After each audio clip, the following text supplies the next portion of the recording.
Ake sifunde incwadi kaIsaiah chapter 38. Isaiah chapter 38. Ngiyabingelela ke bazalwane bengasabingelelanga egameni kaJesu baba Mashaba, uButhula uMashaba, umama bonke. Usisi bethu Ntombi leyinsizwa Sunday school. Amen. Muhle uJesu. Amen. Hallelujah. Sesitholile sibese siyafunda Isaiah. Angiphethe ibuku ngizorelaya kini kakhulu bazalwane, manje sifunde nje ngithembele kini kakhulu ngoba ibuku angiphethe. Amen. Ngaphandle kweyibuku ngandivula iBhayibheli kodwa ngibona ibukane nje izinto ezimnyama ngathi siyanyakaza. Amagama awusabonakali kahle. Amen.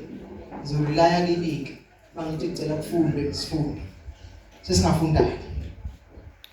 Ngalezo zinsuku uHezekiya wagula, wayephansi kokufa.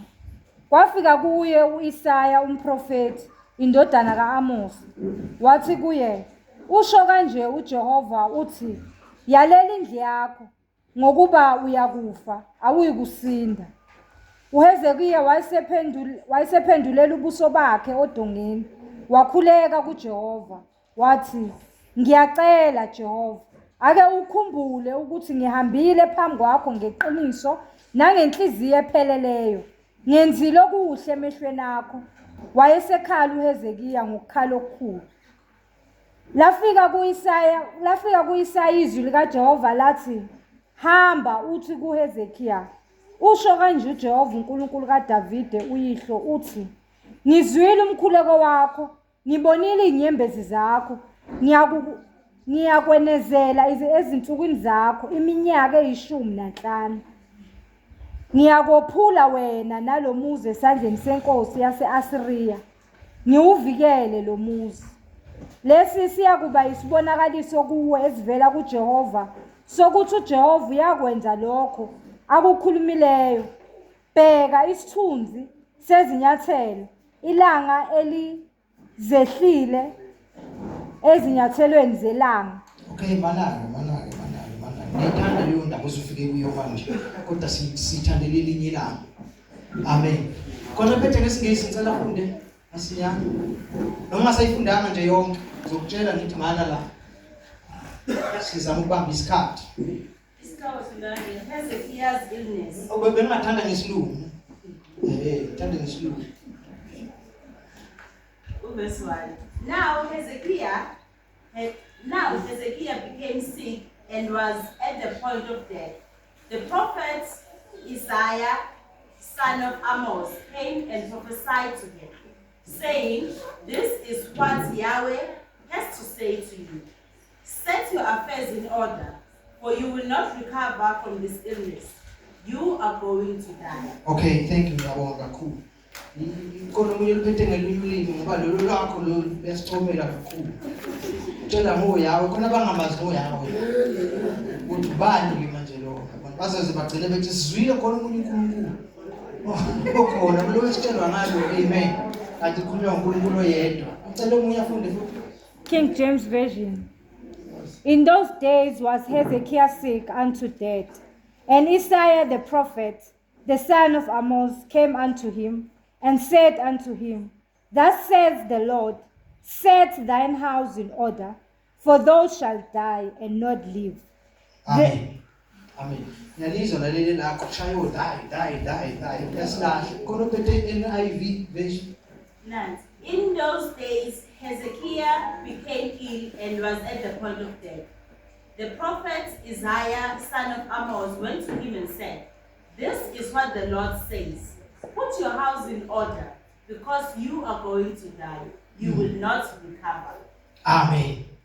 Hallelujah. Baba ngcwele siyabonga izwi lakho leli.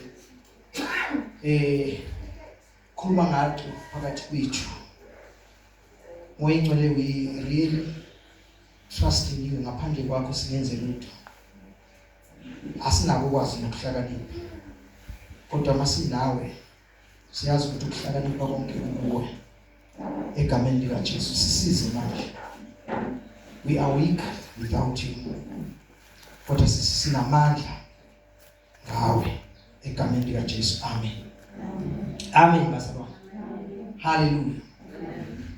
Isikhathi esiningi ke nilalela bazalwane, niyalalela futhi niyalalela. Isikhathi esiningi uma ulalela kahle lo sikhuluma kulonyaka ophelile, sikhuluma kulonyaka ophelile, sikhuluma kulonyaka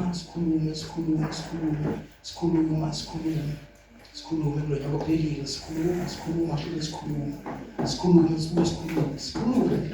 ngithi sikhuluma into eyodwa vele. Bese sikhuluma nje ngento eyodwa.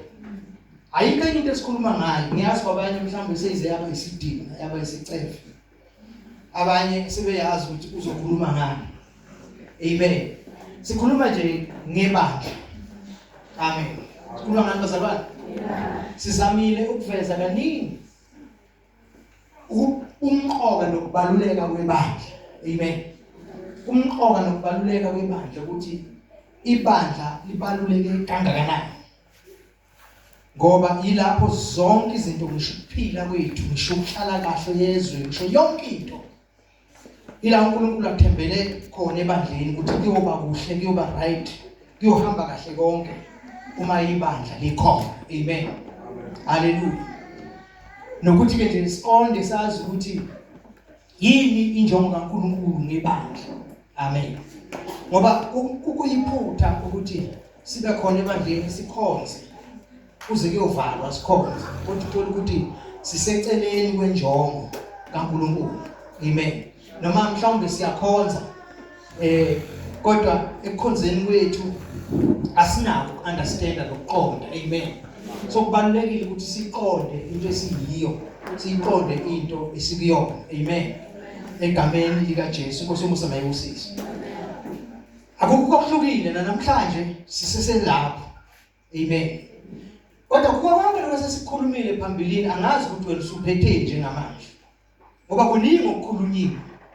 Bekukhulunyelwa ukuthi nawe thatha ufake emgodleni wakho. Amen.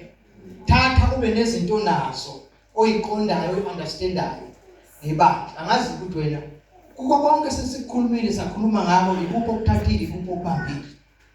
Amen. Kodwa kufanele kube khona okubambile ukuze kulunge. Amen. Ngoba ngaphandle ukuthi siyibambe lezi zinto angeke kwenze njani? Ngeke kulunge. Ibandla bafowethu akusiyo nje into yokushow off. Amen. Akusiyo nje into yokushow off ukuthi hayi nathi sikhona ibandla senze njani. No. Ibandla likaNkulunkulu liyinto ebaluleke kakhulu. Ngithanda ngizolilaya kini ekufundeni. Manje la mazwi sifunda khona sithola la uIsaya umprofeti angithi. Amen. Uya kuHezekiya uthunywa uNkulunkulu. Angitshela uHezekiya ukuthi he must set his house in order because he will not live, he will die. Ngoba ngeke aphile ukuthi uzokwenza njani? Uzokufa. Bayajabula abantu abafana noHezekiya. Amen. Bayajabula abantu abafana nobani? Abafana noHezekiya abalethelwe indaba ezinkulu kangaka ngokuphila kwabo. Amen. Hallelujah. Amen. uNkulunkulu wethu njalo bazalwane. uNkulunkulu wethu akayenzi mistake, akakuthathe emhlabeni ungazi ukuthi usuyahamba. Noma ngabe uzohamba ne-accident, noma ngabe uzohamba kanjani, uyazi ukuthi usuzohamba. Amen. uNkulunkulu nje wadala kanjalo ukuthi umuntu angahambi angazi ukuthi usezohamba. Kuyenzeka ke kodwa umuntu aphile ahambe emhlabeni engazi ukuthi uzohamba. Ngenxa yokuthi uhambe engazi ukuthi uzohamba, lezinto befanele azilungise, ahambe engazilungisanga. So ngamanye amagama kushashika umonakalo ozoqhubeka impilo yonke. Amen. Ngoba akasekho yena obeqondane nawo ukuthi uye ongawulungisa lo monakalo. Amen. Hallelujah. Alibonge igama lika Jesu. Hallelujah. Now yakayenzeka kimi into njengale. Amen. Akwafika kuNkulunkulu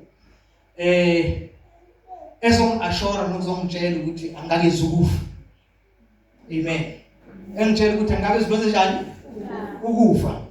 Wazonginika even the number of years engizoyiphila emhlabeni. Hallelujah. But it's unbelievable akholakala. Futhi akufiseki. Akufiseki ukuthi ungafika kule minyaka. Amen. Ingakho nami kuhamba kwesinye isikhathi nami ngikhohle abantu mabethuka besicabanga indaba yokufa bathuke nami ngithuke kanye nabo kanti khona kwashukile. Amen. Okufanele ngibambelele kuko ukuthi siyabona abantu bayafa bayahamba abantu at this age ngakule age bayahamba abantu, but mina kufanele kube nesibindi sokwazi ukuthi uNkulunkulu ukhona afike wakusho kimi.